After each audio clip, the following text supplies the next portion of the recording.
Tuntutan hukuman 1 tahun dengan 2 tahun masa percobaan yang diterima Gubernur DKI Jakarta Basuki Cahayapurnama atau Ahok dalam kasus dugaan penodaan agama menuai kontroversi. Jaksa penuntut umum dinilai seolah-olah mengambil wewenang hakim yang menyatakan bahwa pasal 156A tidak terbukti. Dengan tuntutan JPU yang 1 tahun dan masa percobaan 2 tahun itu, yang hanya menggunakan pasal 156, kami merasa tidak terwakili oleh tuntutan JPU itu. JPU seolah-olah mengambil wewenang hakim. JPU mengatakan tidak terbukti 156A huruf A. Persoalan terbukti atau tidak terbukti, itu kan kewenangan majelis hakim. Sementara Jaksa Agung berdalih bahwa tidak sedikit yang ingin Ahok bebas. Sementara Jaksa Penuntut Umum dalam mengambil keputusannya tidak terpengaruh pada hal apapun dan independen. Ya itu sih wajar saja, tapi ada juga orang yang justru meminta supaya Ahok dibebaskan kan?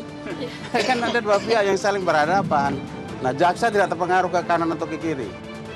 Masyarakat kini sedang menyoroti level dan posisi hukum dalam kasus ini. Vonis hakim Mei mendatang akan menjadi tolak ukur penegakan supremasi hukum di tanah air. Menakar vonis Ahok, kami akan membahasnya malam hari ini bersama 2 orang narasumber saya. Yang pertama adalah Pak Ahyar Salmi, pakar hukum pidana. Selamat malam Pak Ahyar. Malam Bung Aryo. Dan satu lagi adalah Mas Heri Arianto dari anggota tim advokasi GNPF MUI. Selamat malam Mas Heri. Malam. Saya ke Mas Heri dulu. Mas Heri, tadi siang Anda bersama anggota GNPF lainnya mendatangi kantor PN Jakarta Utara di Gajah Mada dan bertemu dengan Humas PN Jakarta Utara. Persisnya apa yang Anda sampaikan kepada Humas PN Jakarta Utara? Ya, tadi memang ada beberapa perwakilan dari kita juga GNPF, ada juga lembaga-lembaga lain, 10 orang, mewakili dari aspirasi umat, diterima dengan baik oleh Kahumas PN Jakarta Utara. Ada juga di situ Kapolres dan juga Dandim. Sebagaimana yang kita sampaikan dalam aksi kita, bahwasanya kita mendukung majelis hakim agar dapat memutus perkara ini dengan hati nuraninya. Jadi pada taraf ini kita ingin memberikan aksi simpati kita, menjaga kemandirian daripada hakim agar nanti putusan yang diberikan itu tidak ada intervensi dan dari pihak lain. Dan aksi tadi ini hanya berdasarkan karena ada pemicu, ya ini menurut GNPF karena rendahnya tuntutan dari JPU. Benar demikian? Ya, lebih dari itu sih, kita menjalaninya sejak proses persidangan pertama sampai dengan akhirnya ada tuntutan itu bagi kita adalah klimaks. Kita merasakan adanya ketidakadilan yang dalam proses ini, khususnya pada tuntutan itu kita melihat vonis atau tuntutan yang disampaikan oleh jaksa dengan 1 tahun dengan masa percobaan 2 tahun, menurut kita itu sangat tidak adil. Baik. Pak Ahyar, apakah aksi-aksi seperti GNPF yang tadi itu dibutuhkan untuk memberikan support kepada hakim dalam kasus seperti Pak Ahok ini? Hakim harus tidak boleh terpengaruh oleh pihak manapun. Baik pihak yang mendukung maupun pihak yang menentangnya. Yang menentang, pro dan kontra tidak boleh. Hakim memutus atas nama Tuhan, demi keadilan berdasarkan ketuhanan yang Maha Esa. Jadi kalau dia salah, nah ini kan diatur juga di dalam pasal 183 KUHP kita, harus ada 2 alat bukti dan hakim yakin. Jadi kalau ada 2 alat bukti dan dia yakin, orang harus dihukum. Sah dan meyakinkan. Meyakinkan. Kira-kira 2 kata itu yang harus terpenuhi dalam setiap putusan majelis hakim. Kalau walaupun ada 2 alat bukti dia tidak yakin, hakim tentu nanti juga akan tidak menghukum orang itu. Kenapa? Dia memutus karena dialah yang bertanggung jawab nanti kepada Tuhan. Jadi dia adalah wakil Tuhan di dunia sebetulnya, hakim ini. Oleh karena itu dia harus memutus dengan adil. Kalau orang itu salah dia yakin dihukum, kalau dia tidak yakin disalah dibebaskan. Tidak berdasarkan pro dan kontra pendapat dari manapun. Itulah hakim yang sejati. Dan sesungguhnya aksi yang tadi tidak dibutuhkan karena pada hakikatnya seorang hakim harus independen dalam memutus sebuah perkara. Kalau bagi hakim tentu dia tidak akan terpengaruh. Kalau yang dibutuhkan atau tidak kan tentu tergantung para pihak. Ya, ada yang merasa perlu aspirasi disampaikan lewat macam-macam. Itu kan juga ada hak dijamin oleh undang-undang kita asal diberitahu. Pihak kepolisian kan boleh juga demo setelah reformasi kan begitu ya. Diberikan kemerdekaan untuk menyampaikan pendapat. Ya. Kalau kemerdekaan menyampaikan pendapat kan udah dari dulu sebetulnya. Sejak Indonesia merdeka pasal 28 Undang-Undang Dasar kita tuh sudah menjamin Tetapi ada undang-undangnya kelihatannya belum terlalu lama bahwa orang boleh berdemo tapi diberitahu dulu pihak keamanan. Dan harus jadi sampai sah-sah pukul 18 juga. seperti itu. Iya. Ya, baik, saya ke Mas Heri. Mas Heri, ada yang mengartikan kedatangan GNPF yang tadi adalah sebagai bentuk tekanan, sebagai bentuk intervensi terhadap majelis hakim. Seperti itu. Komentar dari GNPF? Iya, kalau kita lebih melihatnya, ini kan sebenarnya aksi kita adalah aksi yang bukan anarkis, melainkan aksi yang konstitusional. Hak yang sebagaimana dijamin oleh undang-undang sebagai hak asasi, menyampaikan pendapat di muka umum. Yang kita lakukan adalah kita ingin mengawal, ingin menjaga bagaimana hakim ini mandiri dalam nanti memutus perkara ini.